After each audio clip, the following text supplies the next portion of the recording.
Hey guys, Paul from Ashen Phoenix. It is New Comic Book Day for the week of July 10th, and we're going to get started right now. Right now! Yeah, right now. Right this instant! Like, right this instant. Is this sponsored by anybody? It's not yet. Yay! It's sponsored by the Australian Tourist Guide. I don't know. I just keep throwing out Australia because somebody there thinks I'm cute, and I just got to keep going with that. I think you're cute. Thank you. You're welcome. I mean, it doesn't hold as much Why? weight. Why? Are you rejecting my love? I am. Sorry. You ugly bastard. See? Because it turns. Because I know your love is not absolute. I know it's eventually going to turn. I never claimed it was. I can't handle that kind of codependent relationship. It's just not a thing. I need to work on me. Oh. This isn't about me? We're going to get started right now. Buy a shirt. I don't know. Hey guys, Tim from Capes and Scowls, and I'm here to talk to you about new books. You love new books. There's the hop. Alright, let's talk about the trades. We've got Bad Weekend. This is probably a criminal book. It's by Ed Brubaker and Sean Phillips.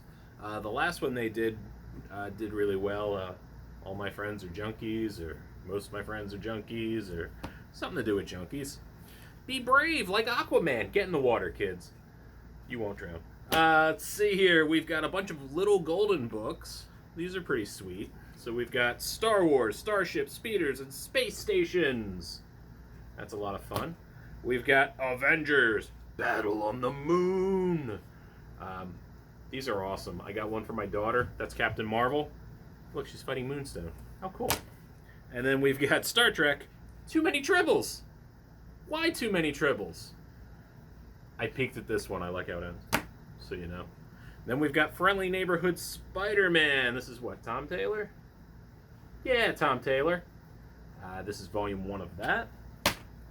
We have The Trials of Shazam by Judd Winnick. This was really good. I don't remember it too well. I just remember really liking it, and you know, his name really stuck in my head afterwards. So, and he's done so many good things since. We got Spider-Man Deadpool, Eventpool. This is volume 9. This is almost the end of the series. Almost. We've got Matt Kint and Tyler Jenkins, Grass Kings, volume 1. I reviewed issue 1 9 million years ago, and I liked it. I like both of them. My favorite Matt Kint book is still Divinity. Tyler Jenkins, he's done a bunch of things I like. Bunch of things. What was the one? Snowblind? Snow something? That one was cool. Yeah, we're going to go with that, even if it's wrong. Books of Magic. This is part of that Sandman universe. I just never got into it, I'm sorry. I know you all love it. Whatever. And then I saved the best for last. Murder Falcon. This is issues 1 through 8. We reviewed issue 1. Daniel Warren Johnson is amazing. You may remember him from Extremity. It's just fun. It's a Murder Falcon. I mean, there's more to it than that, but come on, man. It's Murder Falcon. Just buy it. All right. Okay. This week is kind of a mixed bag. Had some good comics. Had some not so good comics. So we'll start. We'll. It's always that like bad news, and then we'll work our way to good news. So first issue is Reaver, issue number 1. This, as I've always talked about with Image issues, sometimes they just don't explain the premise very well and really understand it. Like this one kind of did. It gave you kind of an idea. This is basically in the far off future where the world is ruled by just, I don't know. It was just kind of a boring read. There's a lot of it. And basically a last-ditch effort to win the war is going to be done by 6 strangers who are I'm getting bored trying to review the book. It's okay. The art is okay. There's just better titles out there this week. All right, first up, we've got Batman Universe number 1. I think I read this was a 3-issue mini. I could be wrong, because I'm always wrong. But this is by Bendis. It's also by art by Nick Darrington, colors by Dave Stewart. This team is really good. They work really well together. Oh man, Johnny Quest ad on the back. You know, we can talk about Johnny Quest again. I get so excited. I'm gonna buy it. It's out now. If anybody wants to buy me Johnny Quest on Blu-ray, I would love that. Who knows? It might work, right, Paul? Maybe. Probably not.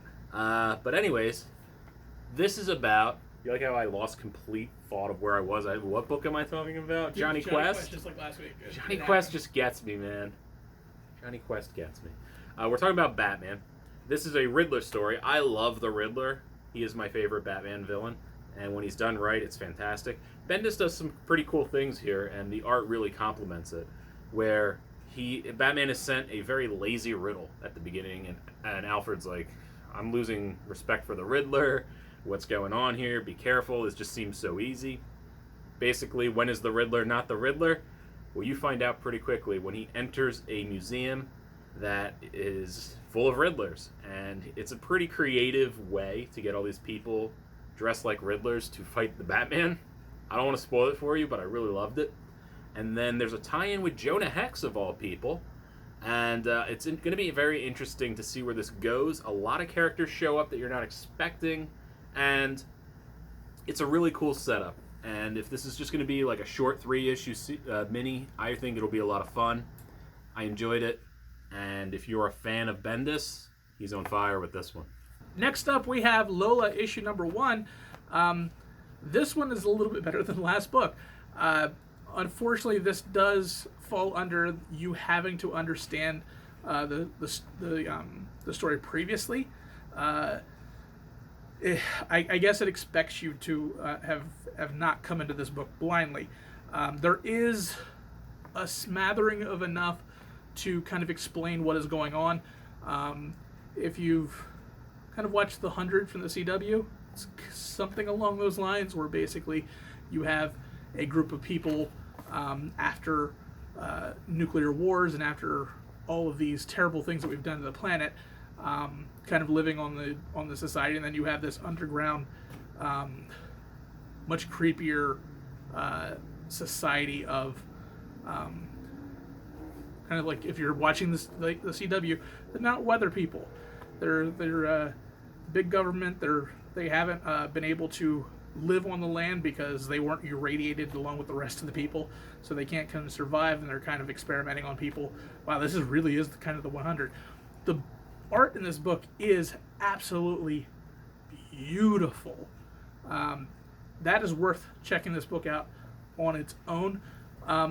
It did give me enough interest to want to check out the series prior to it, because this is, from what I can understand, a long-running series, or at least the series previously, because I believe this is, this is volume 3. So I read a trade once of it. There you go. The art in here is beautiful, and it is an interesting enough story to at least check out issue number 2. So I'm going to see how that one goes. But the jury's still out on it, but I'm not sure. Like I said, art was absolutely beautiful, and the writing was decent. Pick it up. All right, next up we have Unearthed, number 1. This book is creepy. It's an image book. It's by Cullen Bunn and Strom. What is it? Kyle Strom, whatever. The guy who did the art on The Spread, which was super creepy as well. You got a creepy art style, guy. I would lean into that, because the stuff I saw in here is fantastic. Essentially, what we have going on here is down in Mexico, there's a dog and some other critters that have been found to have been with some sort of disease. They're kind of mutating, and things don't look good. So a team is called in to investigate. It's kind of a mix of scientists and soldiers, as you would expect. And what they find is quite disturbing. There is a giant monster at one point that looks a lot like a Metroid villain, and I really appreciated that, because I just wanted it to be a giant Metroid villain, and it was. But the art is super gross and awesome. Things you can't imagine with your mind are horrifically put on display for you to love. Cullen Bunn writes a metric ton all year long, and I really like how gross this is. I assume this will come out probably around Halloween in trade form. But why wait? Because this was actually really good. I think it's worth picking up, and just do it, or not, but do it. Tim always gives me shit sometimes because sometimes I don't venture out and read other stuff. And it's because sometimes that happens. But, I mean, I did go to some tried and true books, and I like them. So next we have Oblivion Song, issue number 17. It was a good book. Robert Kirkman, doing pretty good. This is your only book out right now, because Walking Dead's done, Invincible's gone. Oh wait, no, you got Outcast. It's this and Outcast. This will eventually be another series. It's been awesome. The Faceless Men are wreaking havoc, and they have come for everyone in the Oblivion, and Nathan has to find a way to save his brother and kind of help get that. This is really heating up. I've loved everything about this book. If you haven't checked out our reviews of the first and second trades we have on our channel to get a kind of an idea of what this book is if you haven't been reading it already. But this one's definitely one to pick up. All right. I liked all my books this week. That's kind of fun, right, Paul? I did not randomly choose which one was my pick of the week, though, because I really like this one. It's Invisible Woman, issue 1, by Mark Waid, with Matea de Yus. Look, I'm bad at names. You're going to learn that. But I enjoyed your book very much. Basically, what we have here is a flashback, initially, with the Invisible Woman working with S.H.I.E.L.D. to do some interrogations. Not interrogation. Fuck. What we have here is the Invisible Woman doing some espionage, going undercover, and it's a very Bondy kind of feel to the start of the book.